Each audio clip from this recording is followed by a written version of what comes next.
There are 9 unmistakable signs that happen when you truly connect with someone on a soul level. And I'm not talking about surface level attraction or just physical chemistry. I'm talking about that deep, authentic connection where you actually touch her soul. Here's what most people get wrong. They think connection is about grand gestures or saying the perfect words. But real soul level connection, it's something completely different. In this video, you're going to learn 3 things. First, what does it actually mean to touch someone's soul? Second, the 9 things that always happen when you achieve this connection. And third, how you can create this kind of depth in your own relationships. If you don't understand this, you'll keep wondering why some connections feel shallow while others feel life-changing.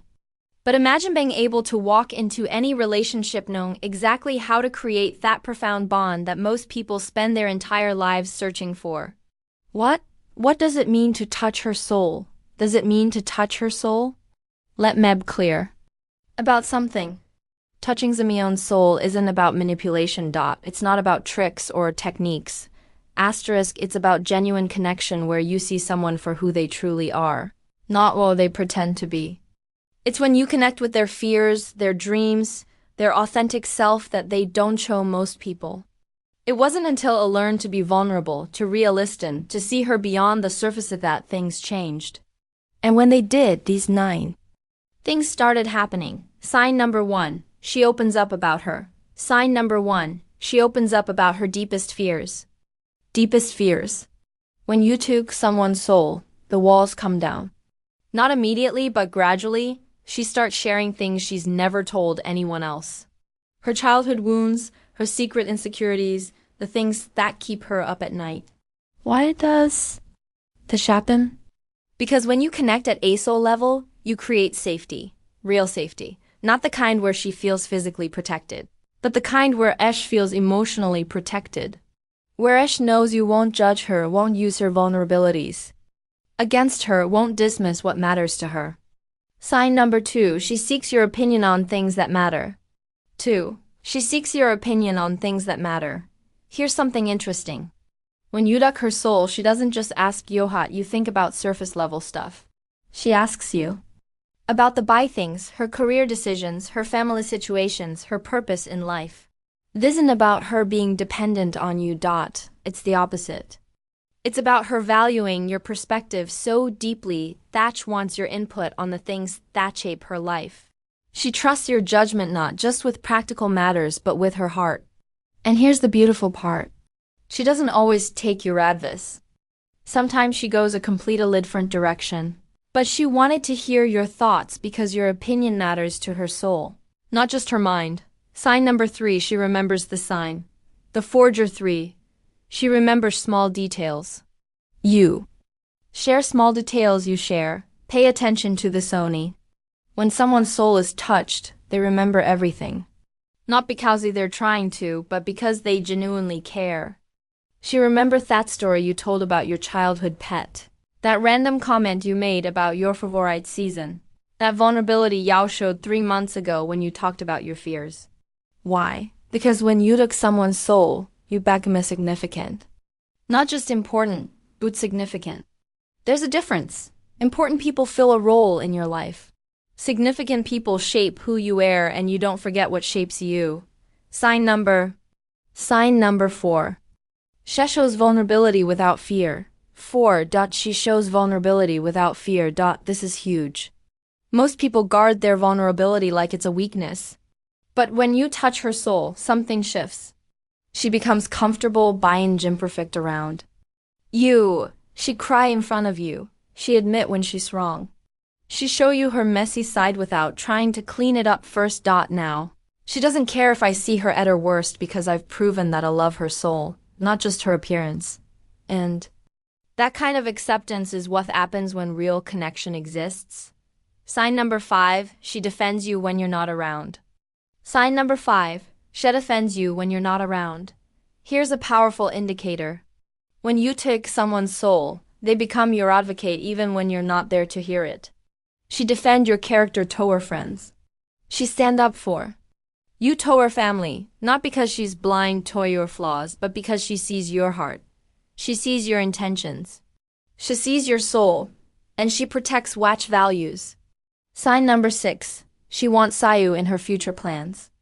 Sign number 6. She wants you in her future plans. When you touch her soul, you're not just part of her present, you're woven into her future. She talks about next year, 5 years from now, 10 years from now, and the hour in every vision. It's not just Westhold travel someday. It's when we go to Italy in 2 years. I want to show you this specific place I've dreamed about. It's not maybe we could live somewhere else. I think our kids would love growing up near the mountains. See the difference? You've moved from possibility to certainty in her mind, Bess. Her soul has decided you're a home. Sign number 7. Challenges you to grow 7. Challenges you to grow. This might surprise you, but when you choose Somion's soul, they don't just accept you as you are. They challenge you to become better. Not in a nagging way. Not in a critical way, but in a way that says, I see your potential and I want you to reach it. She call you out when you're settling. She push you when you're playing small. She hold you accountable when you're not living up to your own standards. Why? Because she cares about your soul too. And she knows that your soul wants more than comfort. It wants growth. Sign number 8. She creates space for your emotions. 8. She creates space for your emotions. In a world that tells men to be strong, to suppress emotions, to always have it together, this sign is revolutionary. When you touch her soul, she creates space for yours. She asks how you're really feeling. She notices something's off.